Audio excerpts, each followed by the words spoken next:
So we have Jean and Lynn. Did I read that right? Linnie. Okay. And reactivity. Yeah. She wants to chase runners in general. She goes nuts with skateboarders and cruisers. She just loses her mind. She's a little better with runners. Okay. Off leash, she wants to chase someone. Sure. I bring her to work, and she's been getting snippy with the other dogs occasionally. Sure. Okay. So she can be around other dogs, but she's just has some boundaries, it seems. Yeah. Okay. And then what's your goal? What are you trying to To bring down, to get her to not chase or to know that that's not something she can do, or Okay. just to have it more controlled. Sure. And the barking as well, just to get that excitement level down. Okay. And my dream would be she could be an off-leash dog, because just to get her to run around. I take her to dog parks, Okay. but I'm not really sure that's realistic. Has she been to a dog park? Oh, yeah, we always go to dog parks. You do go, okay. But there's so many open fields, and at dog parks, you just kind of stands. Sure. So kind of like if you have like an open space like this, being able to take her out and it's not worrying about her. Chasing anyone. Okay, gotcha. How long have you had her for? It's 4 years. 4 years. Okay, and then I think you've had 2 trainers? Yeah, just little training sessions and stuff on how to control the barking and reacting and stuff. And that's helped with the runners a little bit more. I mean, she still does it, but it's a little more controlled at the end. But with the skateboarders and stuff, She's always got hope. How long did you work with them for? I just had 2 sessions with the trainers, and then I did a course, a 4-week or 6-week course with dance dog dance. Okay. Did they have you behind blinders and stuff? Yeah. Yeah. How'd you feel about that? I think that just helped me with the runners and when we're near them to I'll give her treats and how to distract her and how to control it better, because then if I don't do that, she just is sort of barking continuously. Sure. Okay. Anything else about Linnie that we should know? I think that's it. Okay. Because when I read it, I was like, this sounds worse than it looks. Yeah. You know? Because I saw you walk up, I could see the tension going up a little bit. So go ahead and pull her in, and then pull straight up. Okay? And then up. Relax a little. So what I'm going to have you do is turn to face me. And then, and then you're going to have her just pull her forward and then up. Yep.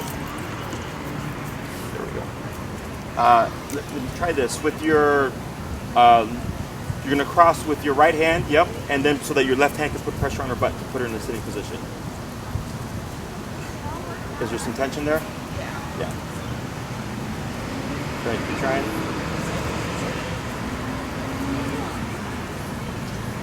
Yeah, okay, you can relax. So here, she gets overstimulated. Right now, this wasn't an answer. This was just kind of like if the dog was out of control, just trying to get as much control as you have, okay? Now your setup, unfortunately, isn't to your advantage. Okay, harnesses actually promote more reactivity, okay? The front clip harness is better in the sense that if she pulls, it alleviates that pulling power because it deters where her power's from, because dogs direct their bodies like this, right? So if she's got the front clip and it does this, well, then she can't pull you down, right? But it's still exacerbating the problem. Have you ever heard of opposition reflex? It's a fancy word, okay? All it means is when a dog feels pressure, they go against it. So if you pull back, she pulls more forward. Right now, when you were pushing down, she was pushing up, right? Yep. So it's normal. All dogs do it. And at that moment when I was just trying to have you to sit her down, not for the sit, but just to calm her down a bit because of the physicality of it. you physically placing her in that position, okay? But since there's too much tension, because you can see here, like she's very lightly scouting the environment, whereas I get some dogs that are just very hyper vigilant, okay? So like this is not out of the ordinary, okay? So when it comes to reactivity and like positive reinforcement stuff, it almost always doesn't work, okay? And if it does work, it's because it wasn't what I would deem a true reactivity case. You know, it's maybe like a little puppy throwing a temper tantrum, you know, and they just need a little bit of direction. Whereas with other dogs, if there's too much stress because they're nervous or fearful, or if it's an actually aggressive dog, or maybe it was a dog that's put on a harness over the course of years, it builds agitation and it gets like it stacks, right? So like typically when people get a puppy, they put their puppy on a harness because they don't want that, right? And then every time they see a dog, they'll pull their puppy back because they don't want the puppy to be jumping all over the dog, which I understand. But then for the puppy, they think every time I see a dog, I feel this negative tension every time. So it goes from friendly puppy to agitated and bothered to frustrated to aggressive, right? So people unintentionally make their dogs aggressive over the course of time, okay? So harnesses are meant for pulling. No pull harnesses, in my opinion, it's an oxymoron because harnesses are meant for pulling, right? So when it comes to the reactivity and food stuff and behaviorally, I rarely if ever worry about that, okay? And I know the theory is, well, if the dog feels good about the other dog, like they're not going to be aggressive, right? Because they're trying to recondition the underlying emotional response, is how they put it, right? I get it. But if you don't like something, nothing can make you like it. That's a personal decision, right? Possibly you have an experience that's positive with that, and then you decide, oh, I actually do like this now, right? But again, it's you, right? Here, what I'm seeing is really just frustration and no real formal direction. Okay? Questions so far? Questions? Oh, I just wanted to add that like she's reactive with other dogs on the leash. Generally, I can tell that it's the other dog is sort of at that high level of reactivity too, where they're both sort of. So if the other dog barks and she barks in response? Yeah, but then it's not always the case. Like, sure. Sometimes she'll bark at a dog where I've just been watching her and unsure that she's actually angry or not. Like she'll jump into it. Sure. So when it comes to reactivity, I don't always interpret it as aggressive. Okay? Think of it as like a kid throwing a temper tantrum. Like I walk that toy. Go ahead and bring her in. And then I'm gonna have you try again to reposition her into that sitting position.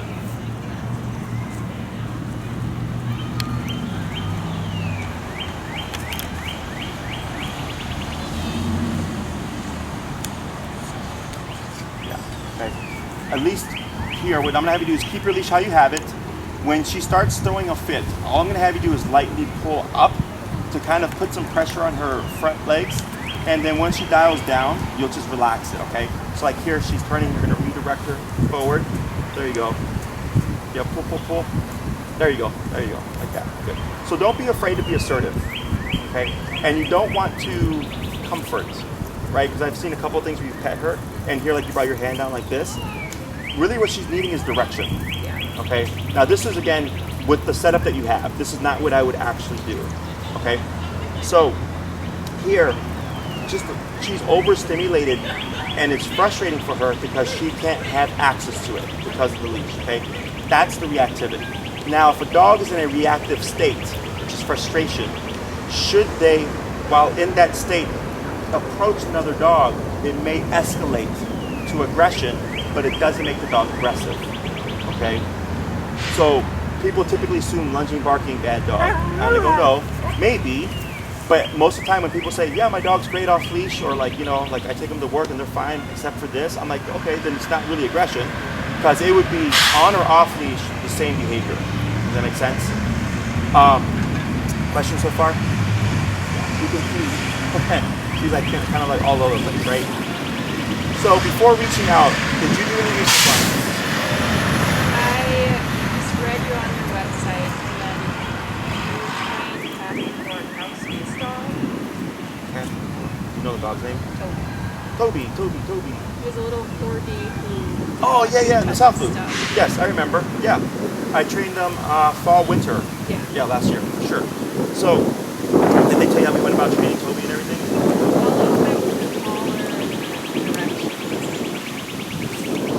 Okay, so I'll go more in depth, but it's more so just to see where you're at in terms of what we do. Okay, so I'm primarily known as a e-collar trainer. Okay, that's what Toby is trained on. Bailey is currently being trained on an e-collar. Okay, and people typically think it's like electrocution. They think it's like a taser, when that's not the case at all. Have you ever been to a chiropractor or a physical therapist? No. Yes, right. So the electric fence and the e-collar are the same technology, but they operate differently. An electric fence has like 5 levels. Mine has 127. Okay, what that means is 5 and 127 are the same in output, but I have 122 more breaks. Does that make sense? So it's much more refined. Okay, every dog's personality is different. Every dog's personality is different, and we also want to think about the environment. Okay. So like right now, this is a very stimulating environment for Linnie, right?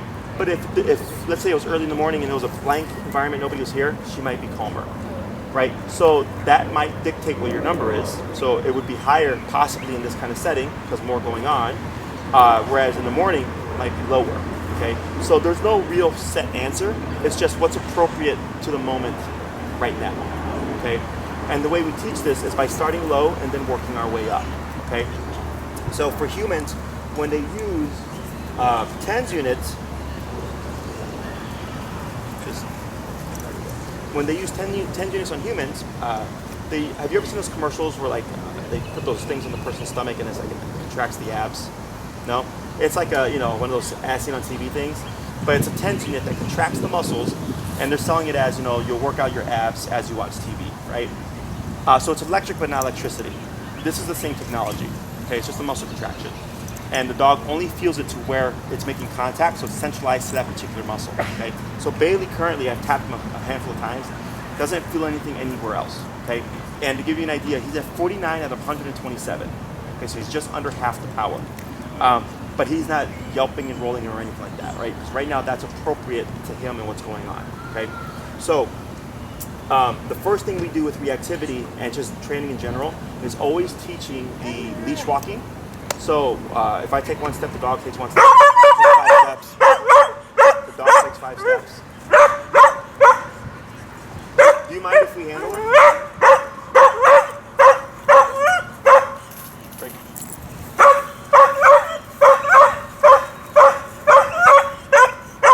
Just so that we can talk quietly.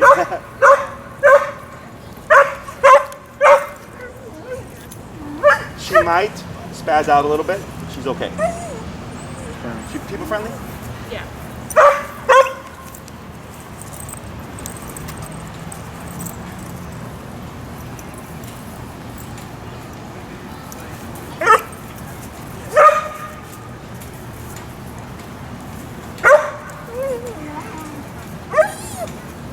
Take this off momentarily.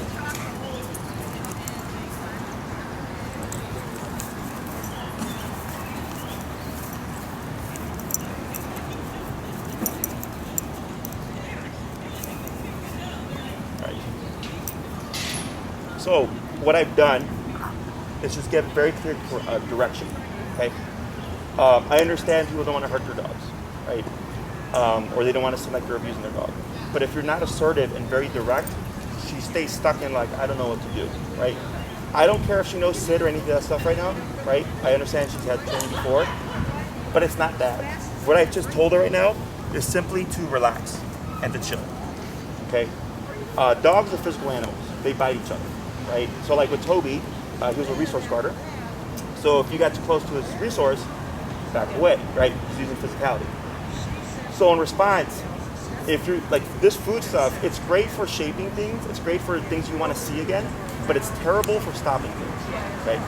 Positive reinforcement is not meant to stop behaviors. It's meant to reinforce them.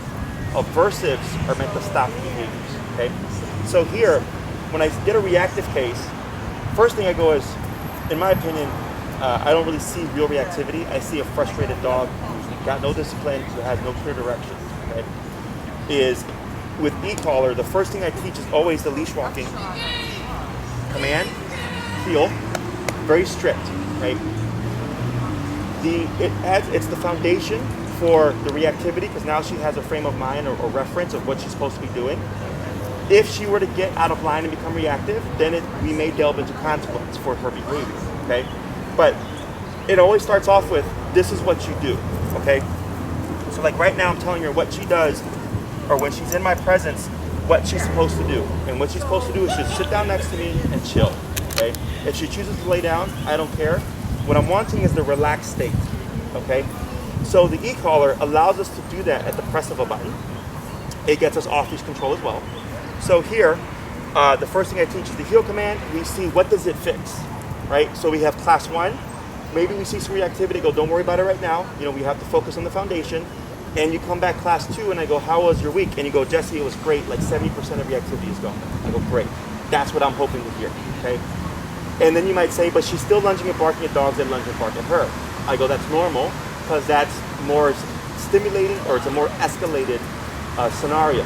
So typically reactivity goes for, like, human reactivity is the easiest, then calm dogs, then like excited puppy type dogs or energies, then it's other reactive dogs, and then sudden run-ins, okay?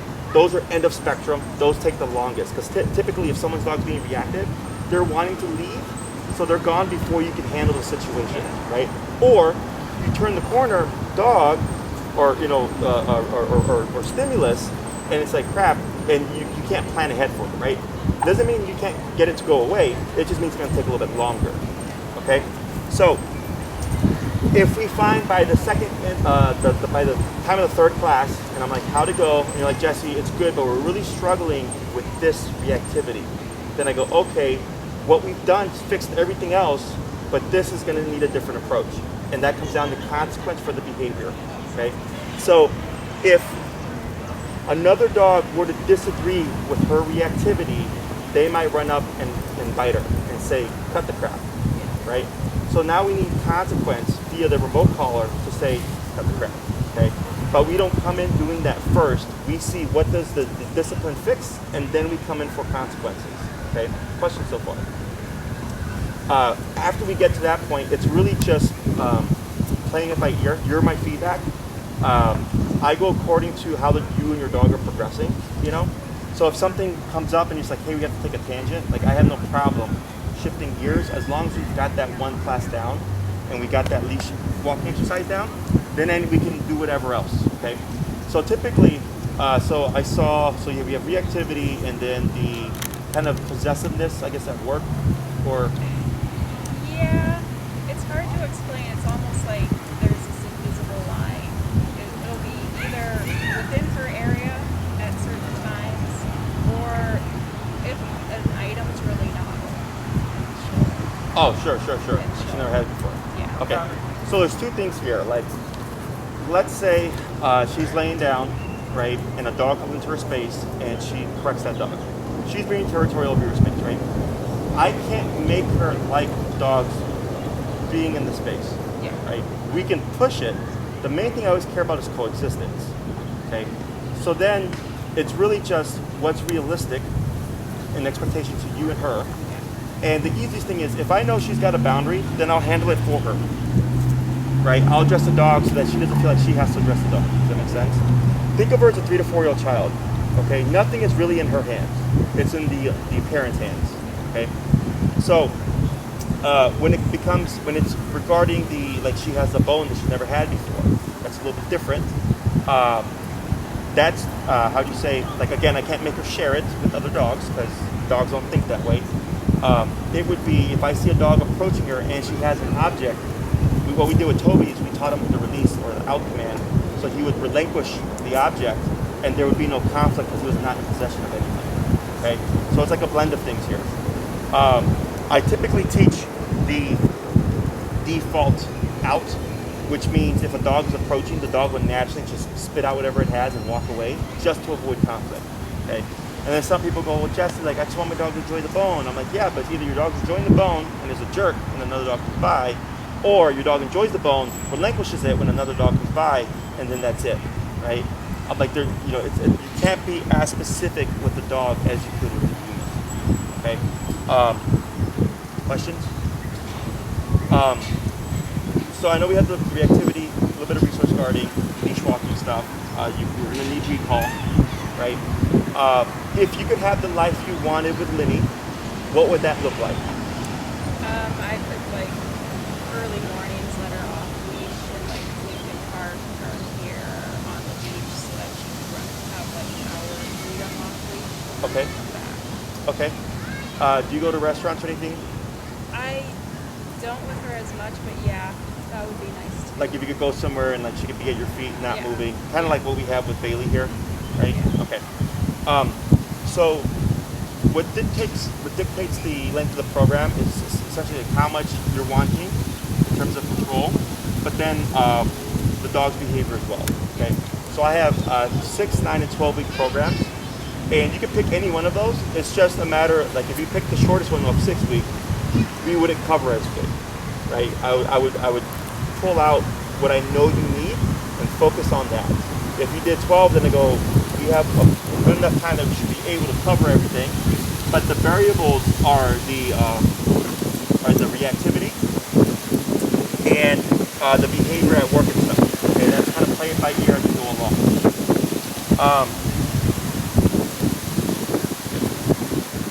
So with 6 weeks or 6 classes, what you could expect to cover would be leash walking, the reactivity stuff, and I'd most likely focus on the resource guarding. Okay, behaviorally, those are the most important things. Okay, now you can pick and choose, but those would be the most important in my opinion. Otherwise, it could also be leash walking, reactivity, and then resource guarding. Okay, imagine like kind of 2 classes for each topic. We'd more than likely get to the recall, but I don't want to overshoot it and then kind of underperform. Okay, 9 weeks, I would expect to get leash walking, reactivity, resource guarding, and the recall in. And then with 12 weeks, it should be allow us enough time to us to cover everything. Okay. Now building to off leash level, I start that from day one. Okay. The methods that we use are off leash methods. It's just a matter of does the owner put in enough time and do the steps to build their dog to that degree. Okay. So I've had clients come back after like the 2nd class and the dog's already walking off leash, but they really practiced and drilled out their homework. Okay. So as long as you're doing everything and you're following our directions and you're practicing and you're making time to practice and all that stuff, we should be able to get all that within those 12 classes. We do want to take into consideration like if she were to become reactive, every dog is different, but like let's say I learned that Linnie here needs a very harsh correction for the reactivity. Like maybe she needs 80 out of 127. Okay, that's high. Feel bad. So then, like, let's say we do that. I see you the next week, and then I go, how'd it go? And you go, Jesse, you know, it was good, but we had some really bad moments, really bad days. I'm like, well, what happened? You're like, well, she got reactive. And I'll say, well, how high did you go? 35. I go, 35 is not 80, right? You're gonna cap yourself, okay? I know people worry about are they gonna psychologically screw up the dog? No, you're not. They worry about they're gonna hurt the bond between the dog and them. You're not. They're like, am I going to screw my dog up beyond repair? You're not. Okay? It's formal discipline. So like, if, let's say Linnie's chilling out here and a dog just randomly ran up, and this is just an example. Let's say she bit the crap out of that dog. As a human, you go, that's so illogical. It was just a dog that came up. Like, why would you bite that hard, right? Logically. But she's a dog. She thinks primitively. She goes, I don't know if that dog was a threat. That dog ran out on me too quick, and I decided this is what that dog needed just to keep me alive. Because she's operating on instinct, survive and replicate. And if she's been spayed, then it's just to survive. Okay, that's a genetic code. So it's the same when we approach behavior. I come in thinking like a dog. It doesn't mean I come in blasting them, but I come in ready or prepared to have to go to that extent if needed. Does that make sense? Okay. Otherwise, you'll end up in this kind of bubble where you have control, but then you're constantly having to address things. And the idea here is that we get her to a point where she's trained and we don't need to address her. Like she keeps herself, she self-regulates, which leads me to my next thing, because the most common question I get is when does the collar go away? Okay. In my book, when you need it, it doesn't. Okay. So imagine when she's off leash, she has it. If she's going to be around other dogs and you're not too sure about her behavior, she has it. If she's in the house and she's a great dog, she doesn't have it. If she's at your friend's house and she's a great dog, she doesn't have it, right? Because one, if you're in this kind of setting, you can't account for life. Right. You know, people have been setting up fireworks recently, right? So if she gets spooked by a firework and you don't have the e-collar, well, how are you going to get her back? And it's not about obedience. It's about fight or flight mode. She's in survival mode, right? So, or maybe a dog comes up to her in a way that she doesn't like, and she responds, you know, and goes back off, and you want to correct her. Well, now you don't have your tool, right? So again, she's a 3 to 4 year old child. Okay, 3 to 4 year old children have to be told what to do. Go get dressed, go put away your toys, go eat dinner, right? At no point would a 3 to 4 year old child be wise enough or adult enough to like get a job and pay the bills, right? We get that over time because we mature. She is forever 3 to 4 year old child here. Does that make sense? So just like a kid, like if my mom said, Jesse, you can't watch TV, and then was like, hey, watch your brothers and sister, I gotta run to the store, well, guess what I can do? Go watch TV, right? No one's there to reinforce that. So humans are the same way. We're opportunistic. So driving is the most common, analogy, or the most common thing that everybody relates to for the most part, which is if you're on the expressway, like how many people go the speed limit, right? Like everybody speeds, right?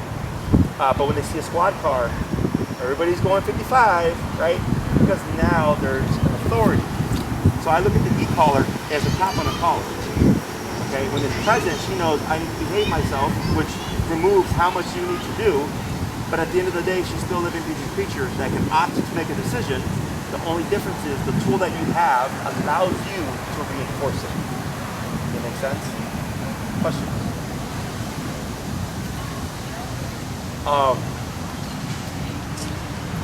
How much does she weigh? So when it comes to the e-collar, you have technically two choices. One runs about 287 with tax. One runs about 352 with tax. Okay. One is for 70 pounds and under. One is for 70 pounds and over. When I deal with longer-haired breeds with reactivity, I suggest that people get the bigger one because you have to account for the thicker coat and the size of the dog. And it's kind of like I'd rather have it and not eat it. It only means that your number would be lower than if you were on the other collar. Okay, so maybe 30 on the higher powered one is like 45 on the lower powered one. So you have a little bit more leeway. Okay, they're both waterproof systems. They last a really long time, so it's a good investment. It's not like it's going to crap out after a year. The most common thing is that the battery does die over time. It's a rechargeable lithium battery. So through all the recharges, it gives out. You can go online, purchase one for like 20 bucks. If it's under warranty, you can send it in. They'll repair it for no fee, and they'll send it back to you. But you would have those two options. Okay. In terms of length of time, it's really personal preference. Okay. If you're like, yeah, I'm committed to I want her fully trained. It's 12 classes. If it's, I don't think she can do it. I just want to see what can happen. Then you would do 6. I don't care. You could do 9. It's just personal preference. Okay. Other questions? I'm trying to think if I forgot anything here. Behavior, the programs, consistency, like right here. She keeps getting up, and I just keep positioning her, right? But she's not barked this entire time that I've had her, right? It's because of that consistency. Like there was a couple times she got up that I probably didn't notice it, but as soon as I noticed it, I reinforced that. So what she's learning is Jessie is very strict. That's just very black and white. Very clear about what you want, right? Because there's no real aversive, there's no consequence, she's more inclined to keep getting up, right? But as soon as we put aversives in, that's why Bailey was able to hold that position for so long when I started, because he knew, there's consequence. Like, I'm gonna just chill here, as long as I chill here, I know I'm good, right? Once they learn that game, they become very good, okay? In terms of equipment, all you need is your e-collar. I don't use prong collar as much anymore, because let's say when she's being reactive and you have to correct her, the people don't like the physicality. It's too confrontational for them. Whereas with the e-collar, it's at the press of a button, and it removes that kind of, there's a disconnect there. Okay. Also, let's say you're comfortable with correcting her, but technically or skill-wise, you don't have the ability to, or maybe strength, you don't have the strength to provide a harsh enough correction to deter the behavior. The e-collar removes that. Because if I have it on 75 and you have it at 75, it's the same. We don't have to worry about that. Oh, like I'm not strong enough to control my dog, okay? I would just probably put her on a martingale, or if you wanted like a slip leash like I have here, either of those tools paired with that. You wouldn't want to use a harness anymore because that'll counteract your e-collar. Because harness is saying to pull and become reactive, and e-collar is saying don't pull, don't be reactive. And now we have conflicting messages. Okay. Anything else? Is all this information going to be in the email then? Yeah, Maria will send you an email. She'll reiterate the 6, 9, and 12 week, and then give you the prices. She'll tell you the make and models that I suggested, and then she'll send you a couple of links and then a training form. And then you decide yes, no, this much, this little, and then I don't care which color you go with. This is my recommendation. The only thing is that, like, let's say we go with the lower powered one, and we're working with her, and for whatever reason, I don't think it's going to happen, but for whatever reason, like let's say it's not enough for her. It sucks because then you should waste the class, and then you got to send it in, get a new one, and all that stuff. But I think she'd be fine with either one. It's just personal preference on whether you'd rather have that security and not worry about it, or see how she does with the lower powered one. Okay. Other questions? We've changed things quite a bit because of COVID. Yeah. So everything is now verbal instruction, which has been working out very well. People like it more because it's them. You're learning from start to finish. It's effective, which is why we've been recording and putting it up on YouTube. So one, it's a lot of information, so you have something to refer back to. What did Jesse say at that moment? Like I forgot, right? So you can go back and refer to it. There's other videos that you can watch of other clients. So like, I'll have a client struggling with something, and I'm like, oh, I just recorded a new client. Watch this video, and it'll help you with the problem you're having, right? So it's a nice little resource for everybody, and it proves to people that what we do is effective because we work here, right? Now this is quiet Oz, okay? This is not what Oz is typically like. So we got dogs, people, bikers, rollerbladers, skateboarders, strollers, all that stuff going on, and you're making it happen in that environment. So if you can do this, going back home shouldn't be an issue, okay?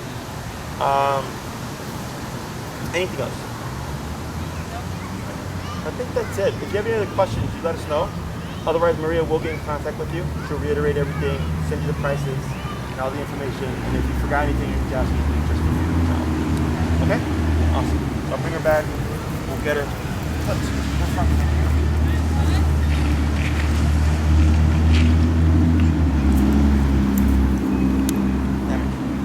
See these guys in a few years. All right.